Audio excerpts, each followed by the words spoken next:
Alors ici, on demande de calculer, bon, je l'ai déjà fait, mais cette fois-ci, je vais être un petit peu plus pointilleux dans le calcul de la dérivée, parce que bon, j'avais calculé la dérivée, je veux dire, sans mettre en relief comment on appelle ça, les propriétés des dérivés, j'ai calculé directement la dérivée sans plus. Mais en tout cas, maintenant, je vais mettre un peu plus en relief, je veux dire, cette vue de calcul de dérivée. Alors, il faut partir, ils vous disent qu'il faut partir du flux. Bien sûr, c'est un flux variable, hein, parce que pour avoir une force électromotrice, la loi de Lenz vous dit que c'est delta phi sur delta t, c'est la variation de flux par rapport au temps qui fait qu'on a, je veux dire, attention que c'est une loi de cause à effet, c'est pour ça que il y a une loi d'opposition, c'est pour ça qu'il y a un moins ici. Voilà, c'est une loi de cause à effet avec une loi c'est une loi d'opposition. Alors, on n'a pas un flux, mais une variation de flux. Alors, comment obtenir ce flux, cette variation de flux, je m'excuse. Bien, on va partir d'un champ magnétique constant, voilà, avec deux pôles. C'est un alternateur, hein, je vous le dis tout de suite. Donc, on a un champ magnétique qui est constant, voilà, et on va faire tourner, je veux dire, une spire, voilà, dans ce champ magnétique. Donc, on aura un effet, un mariage d'effets cinématiques et je dirais même cinétique, puisqu'on a une spire tournant en rotation autour d'elle-même. Voilà, elle va tourner, et donc la section qui va être brassée par le champ magnétique H, ouais, attention qu'ici c'est nord-sud, hein. Il y a deux pôles nord-sud qui engendrent un champ magnétique H. Alors, je vous rappelle bon, pour comprendre ça, il faut comprendre quelques principes d'électromagnétisme. Alors, le flux, il peut être donné en Maxwell. Attention aux unités du flux. Le H peut être donné en Nørsted. La section, généralement, elle est calculée en centimètres carrés. Bon, c'est la section. Voilà. Et alors, il y a des formules qui mettent en relief, bon, le flux, c'est l'induction fois la section. Alors, l'induction s'étend Tesla. H peut être donné aussi en ampères tour.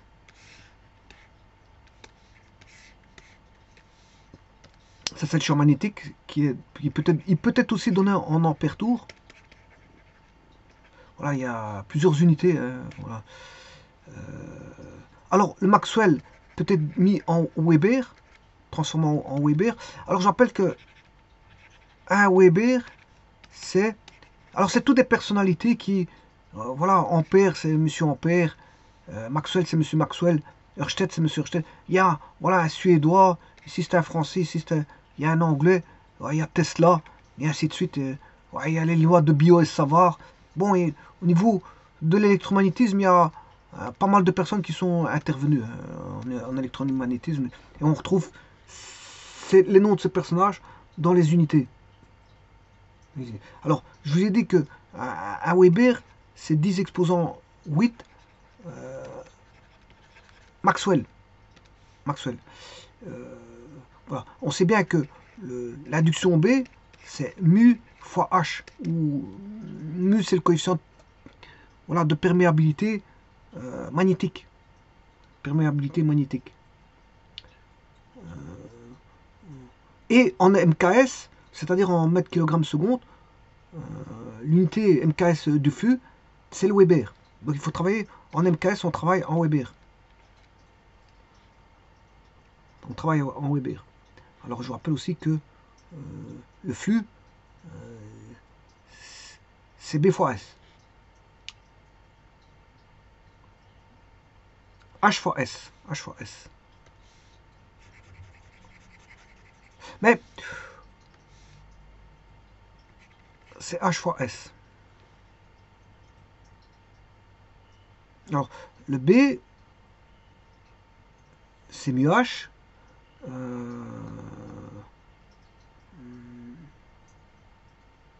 Voilà, on va se dire ça comme ça. Le flux, c'est aussi B fois S. Hein.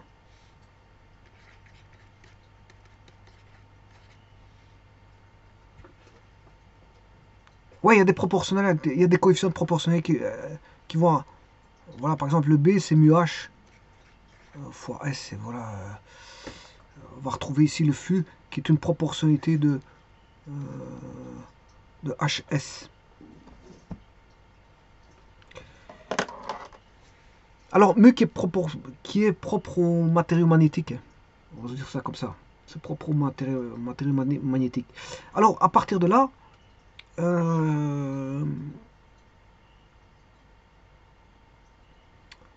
pour avoir une variation de flux,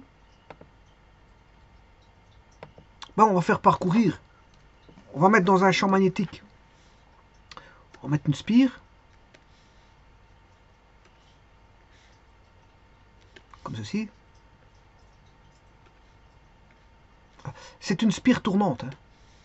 Elle va décrire, bien sûr, une rotation circulaire. Elle va tourner comme ceci. Et alors, bien sûr, on a les pôles qui sont là. Nord, sud. Le champ magnétique constant, il arrive par ici. H. Attention que c'est un vecteur. Hein. C'est le vecteur As qui est constant en norme. C'est le vecteur champ magnétique. Et la section, elle est où? C'est la section de la spire ici. Alors, elle va être balayée par le champ magnétique H. Alors, ici, dans ce cas-ci, on va faire la projection. Ici, la section qui va être brassée par le H, elle est là. Et donc, ici, on aura,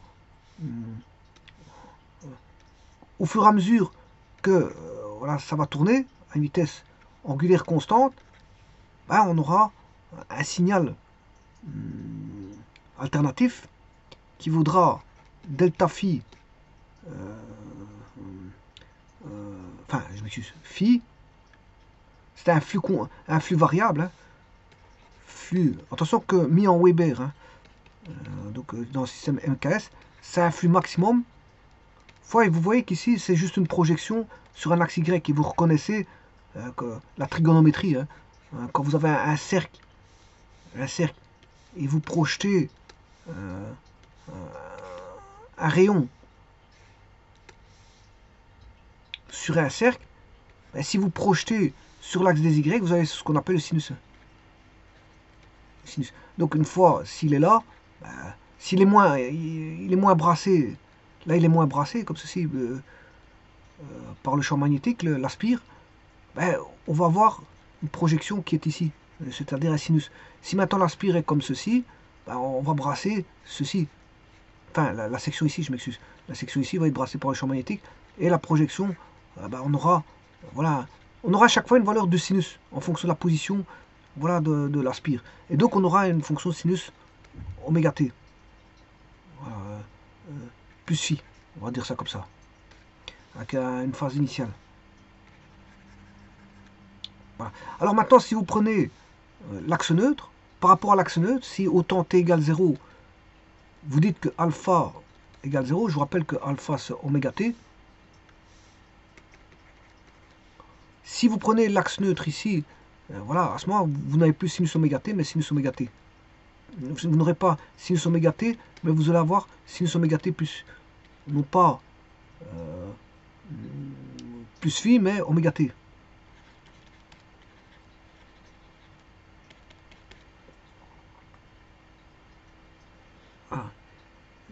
Ça c'est par rapport à un instant quelconque en démarrant par rapport à l'axe neutre.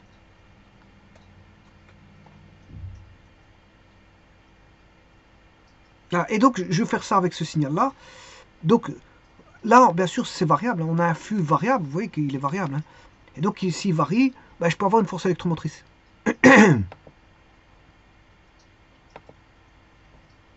Donc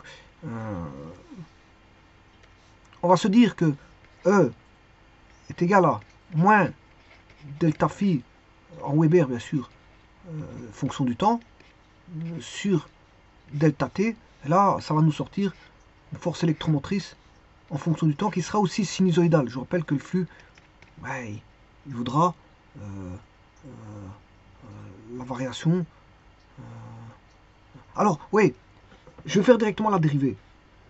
Pourquoi? Parce que ici, l'expression que je vous ai mise ici, de la loi de Lenz, n'est valable qu'à la condition que pendant l'intervalle de temps delta t, le flux varie suivant une loi linéaire.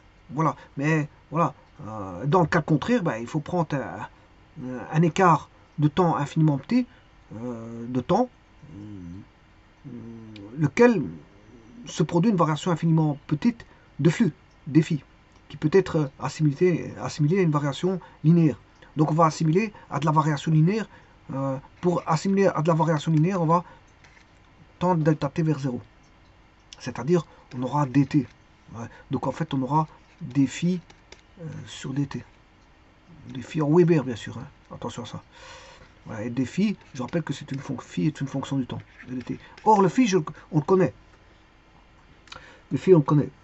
Voilà. Et maintenant, je vais mettre à profit ceci pour calculer la force électromotrice à partir du flux. C'est ce qui est demandé comme question ici. Calculer la force électromotrice générée par un alternateur à flux à partir du flux en Weber. Donc on sait bien qu'on a un temps Weber, on n'est pas en Maxwell pour le flux. Eh bien, je pars de l'hypothèse que le flux est en Weber, que le flux est une fonction du temps. Voilà. Et maintenant, je peux travailler, je veux dire, cette dérivée. E est égal à moins d phi de t sur dt. Voilà, c'est ça que je vais développer. Et donc, on va avoir une fonction, comme le flux est sinusoïdal, ben, la force électromotrice sera aussi sinusoïdale. Alors, je vais mettre bien sûr à profit je décortiquer le tout, c'est ça que je veux dire, quand je vais mettre les propriétés à profit, je vais tout décortiquer. Contrairement à ce que j'avais fait auparavant, bah, je veux dire, j'avais calculé à la va-vite pour avoir la réponse, parce que ça ne m'intéressait pas de tout décortiquer. Donc ici, on va partir du fait qu'on a une dérivée par rapport au temps du flux, qui est en Weber, bien sûr, de t. Donc c'est-à-dire, on a un flux max qui est constant. Je vous rappelle que ceci, c'est l'amplitude qui est le flux maximum, multiplié par sinus oméga t, le tout sur dt. Alors je rappelle que alpha est égal à oméga t. Voilà. Et donc, E de t, le flux étant constant, je peux sortir le flux du signe. Alors ça, bien sûr, c'est pour une spire. Hein. Tout ce que j'ai traité ici, c'est pour une spire. Après, quand vous avez calculé votre dérivée, vous pouvez faire pour n spire. Vous démultiplierez par n spire. Je le ferai par après. Voilà. Donc j'ai moins phi max. Et il suffit de dériver par un sinus d'oméga t sur dt. Alors, je rappelle que dériver d'un sinus, c'est un cosinus. Voilà. Et dériver d'un cos, c'est un moins sinus. Alors, on va se dire ça comme ça. Mais attention que ici, on dérive par rapport au temps. Donc, c'est une fonction de fonction. Parce que vous voyez qu'ici, on a oméga t. Donc, il faut dériver. C'est une fonction de fonction. Parce que, voilà, on a dérivé un sinus et l'intérieur d'un sinus. Voilà. Alors,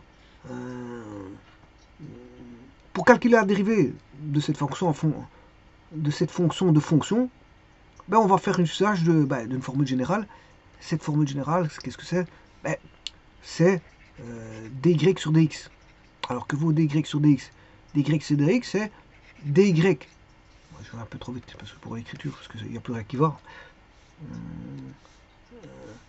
dy sur dx, c'est dy, je passe par une autre variable qui est u, du, fois du sur dx. Sur dx. Là, on a bien, vous voyez bien que si j'élimine le du, on a bien dy sur dx. Avec, bien sûr, dans ce cas-ci, je peux écrire la même chose. C'est dy, bien sûr, avec y qui est égal à sinus oméga t. Voilà. dy sur dt, c'est dy sur du fois du sur dt. Voilà. Alors, dy sur du, bah, on dérive. Alors, u, c'est oméga t. Donc, dy sur du, dérivé de sinus.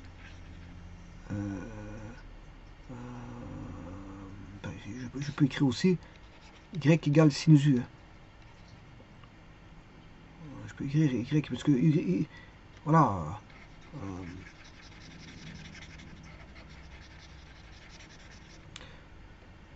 Donc dy sur du, dy sur du, je vais dériver par rapport à du.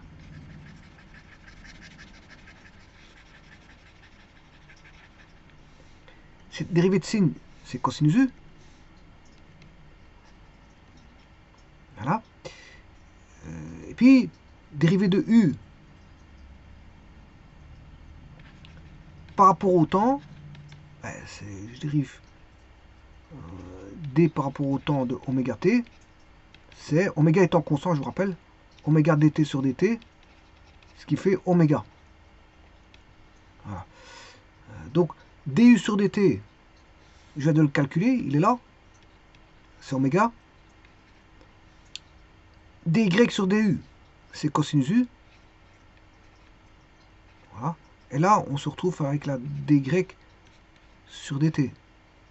C'est-à-dire, la dérivée de y sur dt, c'est la dérivée par rapport au temps de sinus oméga t, c'est-à-dire, c'est oméga fois cosinus u. Et u, bien sûr, valant oméga t, donc on a ceci.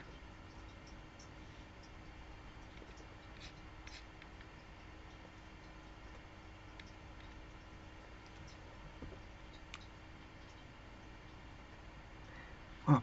Et donc, si je remets ici moins phi max fois oméga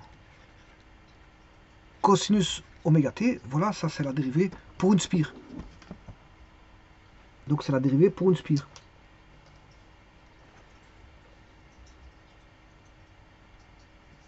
Donc, je vais écrire que la force électromotrice, alors pour une spire, hein,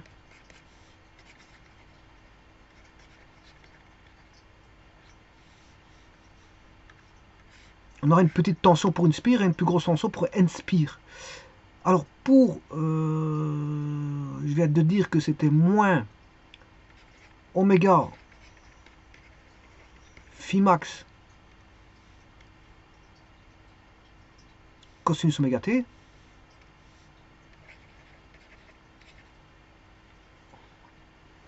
Voilà. Mon oméga phi max oméga t. Alors si je multiplie pour n spire,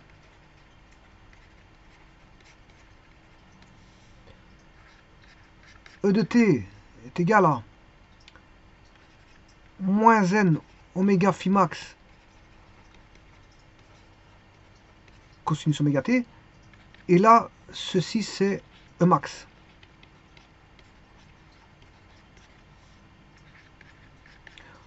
Voilà, moins E max cosinus oméga t. Bon.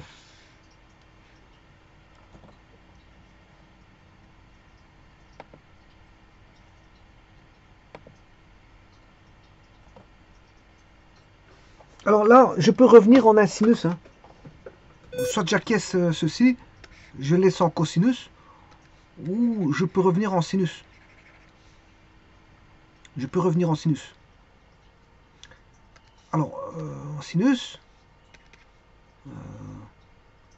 on a moins E max. Alors, je rappelle que sinus et cosinus sont, comment est-ce qu'on appelle ça comment est-ce qu'on appelle ça complémentaires. Moi, je cherche un mot.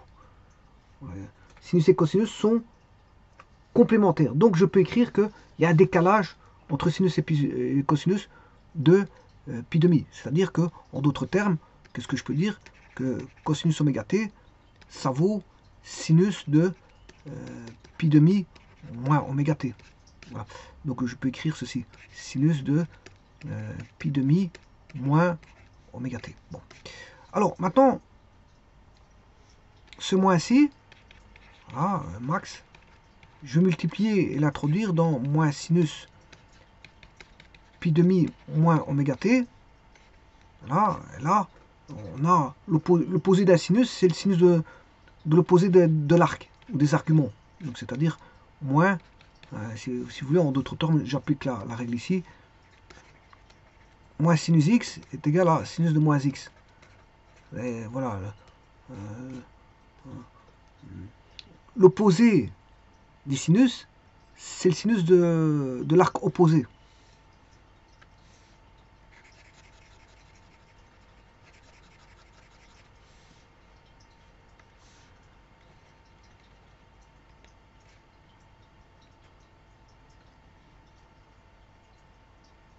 Alors il y a une parité qui va jouer là-dessus, tout de suite, entre sinus.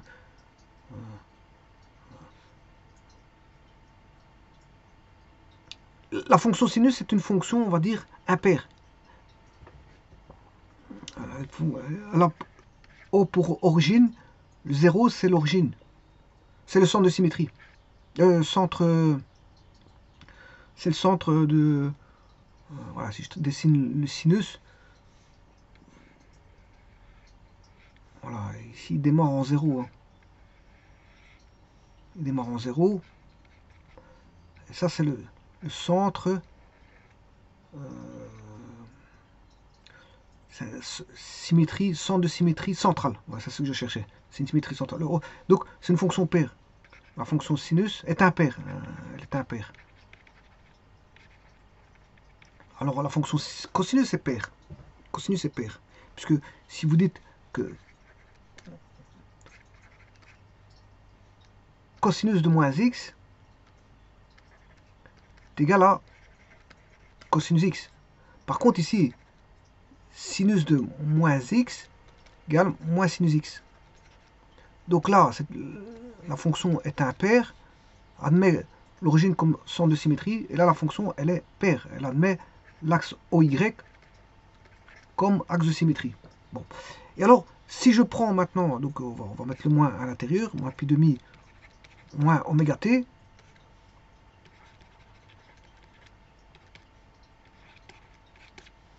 ben ici il suffit de prendre l'opposé.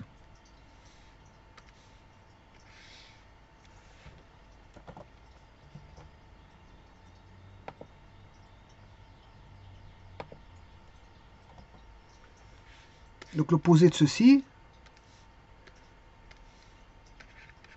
E de t est égal à E max sinus oméga t moins pi demi.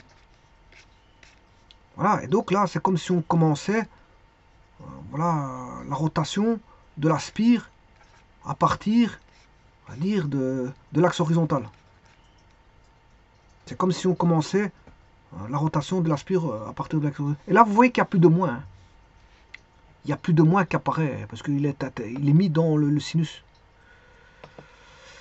Donc en d'autres termes, qu'est-ce qu'on pourrait dire? Ben, le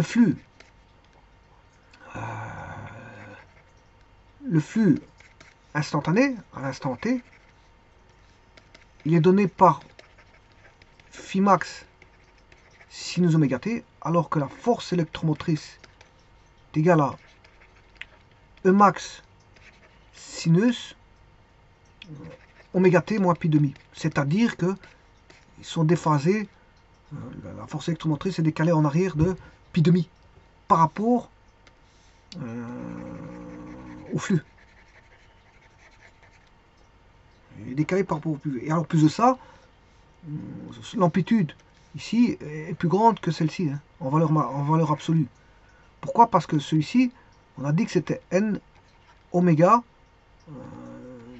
phi max.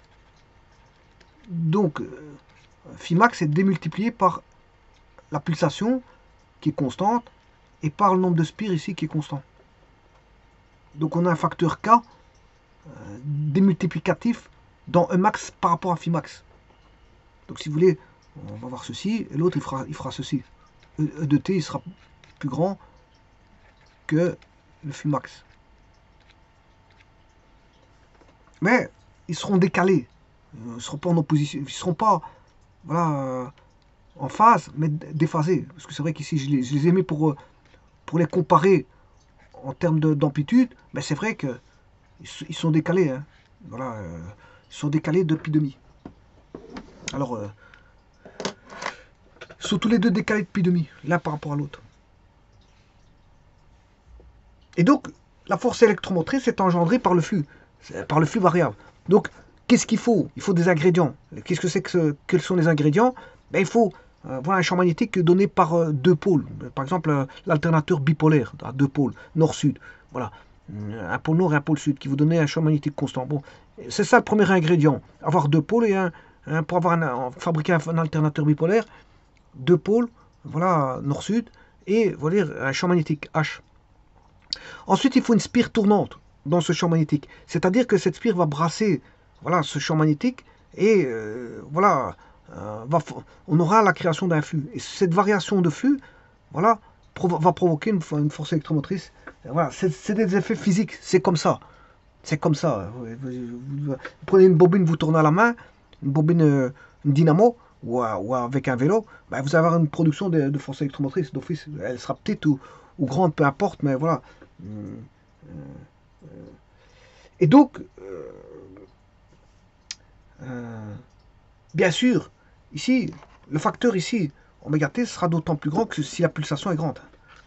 Puis on aura une grande pulsation ici. Voilà, l'argument sera grand ici.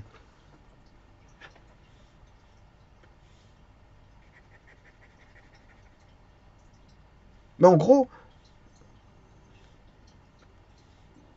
on va dire, il faut créer une variation de flux pour avoir une variation de force électromotrice. Et plus on a des spires, et plus ça augmente cette...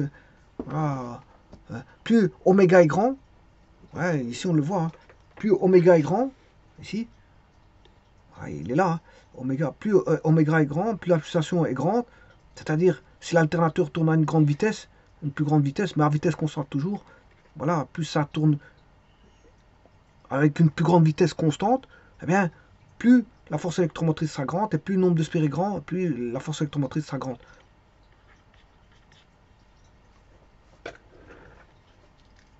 Donc, le facteur dimensionnel de ce qui sera grand en termes de force électromotrice, il est là. Il faut avoir un grand flux, une grande pulsation et un grand nombre de spires.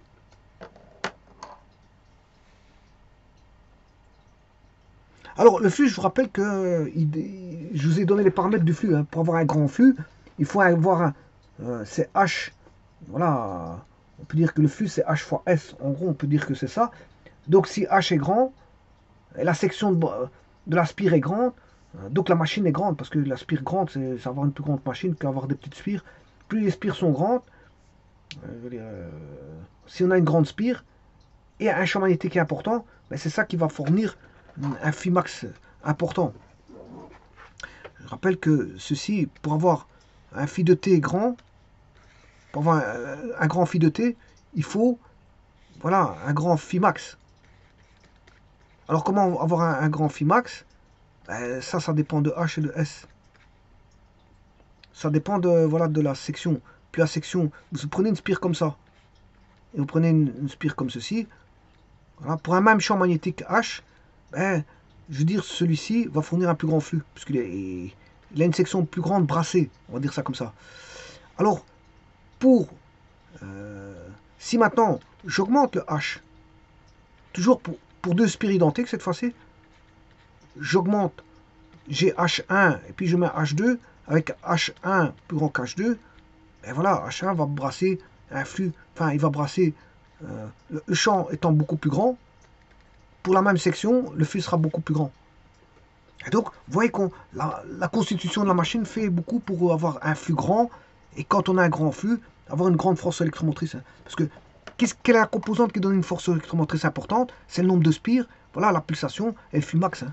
Voilà, c'est ça qui va faire en sorte qu'on aura une grande force électromotrice. Et donc, tout est dans la constitution de la machine. Hein. En construisant la machine, si voilà, vous faites une grosse machine, ben, vous allez avoir plus de force électromotrice. Hein. Et si vous la faites, bien sûr, une grosse machine qui tourne vite. C'est-à-dire avec un oméga grand, voilà, un nombre de spires plus important, donc ça prend plus de place.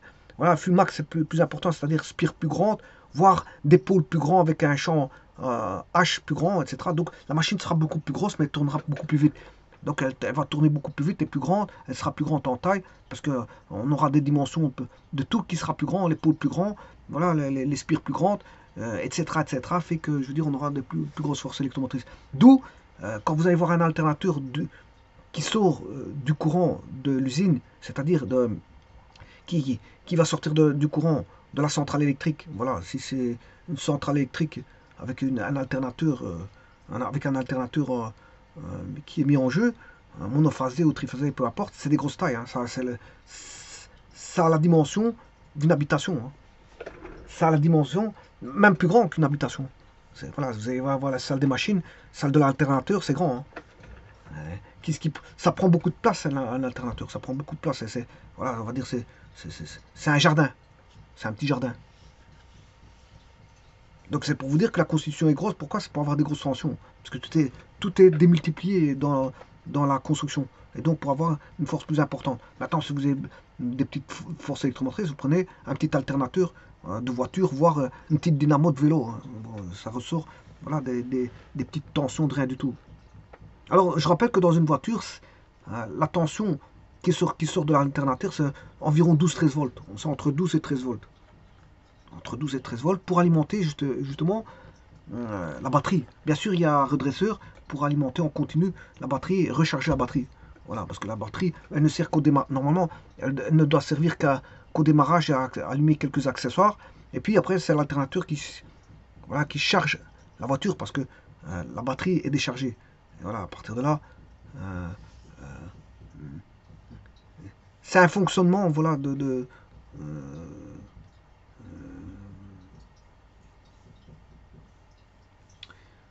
charge de batterie par un alternateur.